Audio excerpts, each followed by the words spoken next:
askanu lébu gi nag seen doom woote na mu la Momo Dieng fële sa Dakar Arena te ab lébu kaka xam ko si solidarité ab lébu kaka xam ko si mën nitam te ñun lébu yi dañoo mën a jàppale suñu doom kon in lébu yi maa ngi leen la woo le 28 décembre Dakar Arena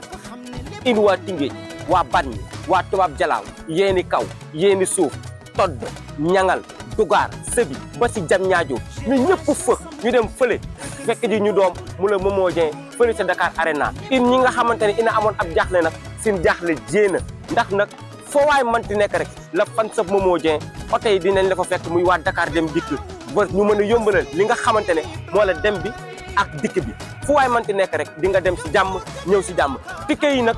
disponible na si bépp point de vente ku ci bëgg rek mën ngaa dem jënd sa ticket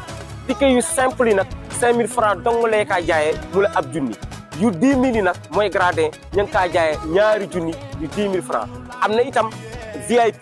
20 000 francs la ñu kaa jaayee waaye am na table boo xamante ne 5 personnes lay def ñu koy jaayee 250 000